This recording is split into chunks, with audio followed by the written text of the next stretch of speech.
नमस्कार, मैं हूं नीलू। तो ईरान को ट्रंप की धमकी के बाद अब एक नई दोस्ती की चर्चा हो रही है और ये नई दोस्ती की चर्चा ईरान और उत्तर कोरिया के बीच में है। अब इसके क्या फायदे हैं, किस तरह से अब जो उत्तर कोरिया के तानाशाह हैं वो खामनेई के साथ दिखाई दे रहे हैं, किस तरह की मदद वो कर सकते हैं अगर अमेरिका यानी कि ट्रंप की तरफ से जो धमकी दी गई है उसके बाद अगर वहां से उधर से हमला होता है तो किस तरह से फायदेमंद होगा उत्तर कोरिया ईरान के लिए। बातचीत करने के लिए मयंक मेरे साथ जुड़े हुए हैं। मयंक, जिस तरह से ट्रंप ने धमकी दी, इस वक्त चारों तरफ यही चर्चा चल रही है कि ट्रंप की धमकी के बाद अब ईरान अलर्ट मोड पर है, लेकिन उसे बाकी देशों का साथ तो चाहिए। रूस और चीन की बात की जाए वो तो साथ में खड़े दिखाई दे रहे हैं, लेकिन एक अच्छी खबर ईरान के लिए आ गई है कि अब उत्तर कोरिया के जो तानाशाह है किम जोंग, वो भी अब कहीं ना कहीं साथ खड़े दिखाई दे रहे हैं। ऐसा क्यों हो रहा है? किस तरह की मदद ईरान को दे सकता है उत्तर कोरिया? जरा जानकारी दीजिए। देखिए, सबसे पहली बात तो ये है जिसकी इंटरनेशनल मीडिया में और एक्सपर्ट्स चर्चा कर रहे हैं। ऐसा माना जा रहा है कि उत्तर कोरिया की तरफ से, किम जोंग उन की तरफ से बड़ी संख्या में बेहद आधुनिक ड्रोन्स ये ईरान को दिए गए हैं। देखिए, हाल ही में हमने देखा था कि किम जोंग उनकी एक ड्रोन के साथ तस्वीरें सामने आई।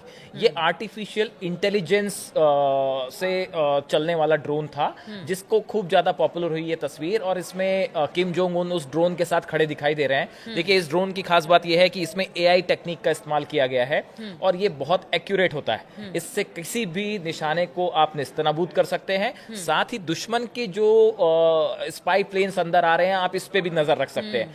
अब ये माना जा रहा है कि किम जोंग उन ने ये ड्रोन्स जो हैं वो इसका तस्वीरें सामने आने के पहले ही अपने बेहद आधुनिक ड्रोन्स की एक बड़ी खेप जो है वो ईरान को सप्लाई कर दी है, खामेनेई को सप्लाई कर दी है। यानी जैसा आपने ठीक कहा कि पुतिन के साथ तो ईरान की दोस्ती और चीन के साथ तो चर्चा है ही, लेकिन इसी बीच अब ये नॉर्थ कोरिया जो है ये खुल के ईरान के पक्ष में खड़ा है। आप देखिए, ट्रंप की धमकी आती है। ट्रंप की धमकी के बाद जिस तरह से रूस, चीन और नॉर्थ कोरिया भी अब सपोर्ट कर रहा है। अब देखिए, एक बड़ी इंटरेस्टिंग बात और ये है कि ये नॉर्थ कोरिया के जो ड्रोन्स हैं इसकी सप्लाई इन्होंने रूस को भी की, पुतिन को भी की गई, और यूक्रेन युद्ध में बताया जा रहा है कि बड़ी संख्या में रूस ने नॉर्थ कोरिया के ड्रोन्स का इस्तेमाल भी किया यूक्रेन के खिलाफ। अच्छा। और ये बहुत ही डेडली साबित हुए हैं यूक्रेन पे हमला करने के लिहाज से।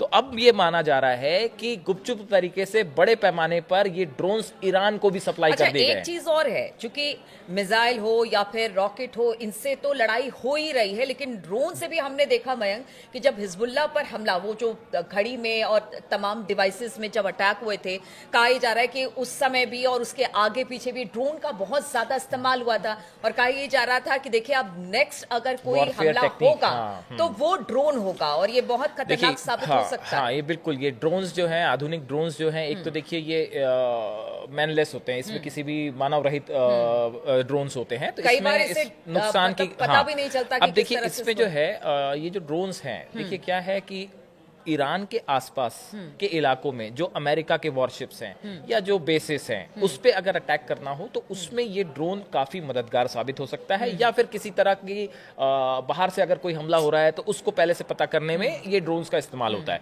अब देखिए, नॉर्थ कोरिया और अगर ईरान की बात की जाए तो इनके बीच में ये दोस्ती कोई ऐसा नहीं है कि आज से ही शुरू हो गई।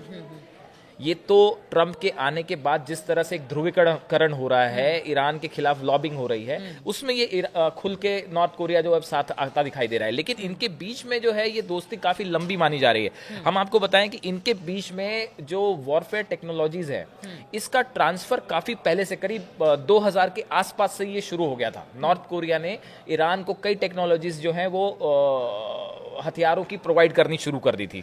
2006 में ईरान को उत्तर कोरिया से स्कड बी और स्कड सी मिसाइलें मिली थी। ये बताया जा रहा है कि स्कड बी और स्कड सी मिसाइल्स जो हैं वो नॉर्थ कोरिया की तरफ से ही ईरान को दी गई थी। और एक बड़ी गौर करने वाली बात है, ईरान की जो शाहाब 3 बैलिस्टिक मिसाइल है ये उत्तर कोरिया की रोडोंग डिजाइन की मिसाइल है। यानी दूसरे शब्दों में आप कहें कि नॉर्थ कोरिया ने इस मिसाइल की टेक्नोलॉजी ईरान को ट्रांसफर की है। ईरान की मिसाइल्स आज के डेट में देखिए बहुत आधुनिक है और एक्यूरेसी आपने देखी जो इसराइल के ऊपर 180 मिसाइल्स गिरी थी और इसराइल का जो रोक है नहीं पाया। आयरन डोम सिस्टम पूरी तरह से फेल हो गया था। हाँ। इन हालात में और खासकर अब जब ये माना जा रहा है कि अमेरिका और ईरान के बीच युद्ध तय है, जैसा खुद ट्रंप कह रहे हैं कि अगर न्यूक्लियर डील आप नहीं करते हैं तो हम आपको तबाह कर देंगे, आपके ऊपर इतने बम गिरेंगे कि आप याद रखेंगे। इन हालात में किम जोंग उनका ईरान के साथ आके खड़ा होना और उनको स्ट्रेटेजिक एक समर्थन देना, ये अपने आप में बहुत बड़ी बात है। अब देखिए, रूस भी अगर युद्ध की स्थिति होती है, रूस हर हालत में, पुतिन हर हालत में खड़े हैं ईरान के साथ। चीन पहले ही कह चुका है, फिलिस्तीन को भी वो समर्थन दे चुका है, ट्रंप के प्लान को भी वो नकार चुका है। चीन भी ईरान के साथ खड़ा है और अब नॉर्थ कोरिया भी जो है वो खुल के ईरान के साथ है।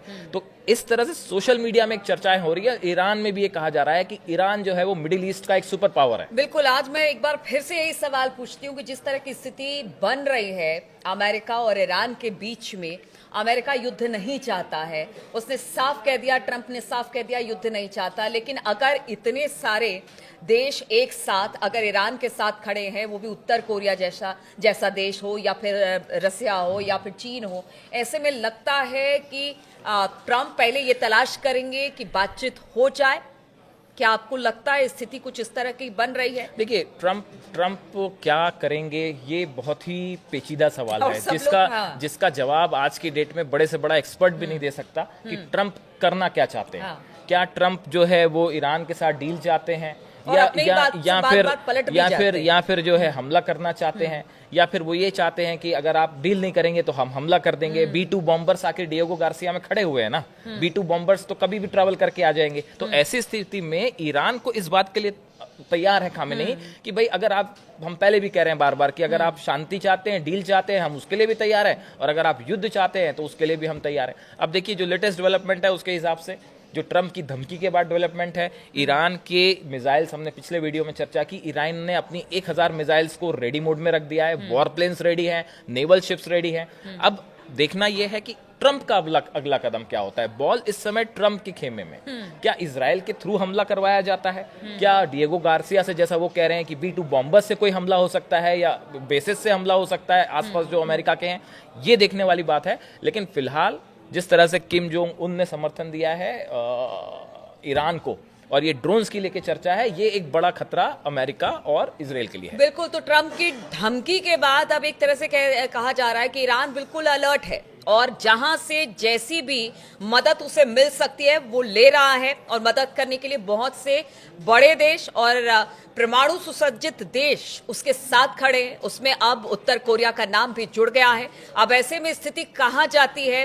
ट्रंप अपनी बातों पर कायम रहते हैं या फिर बीच में कुछ समझौते करने की बात सामने आती है? इस खबर पर लगातार हमारी नजर बनी रहेगी। आप बने रहिए हमारे साथ।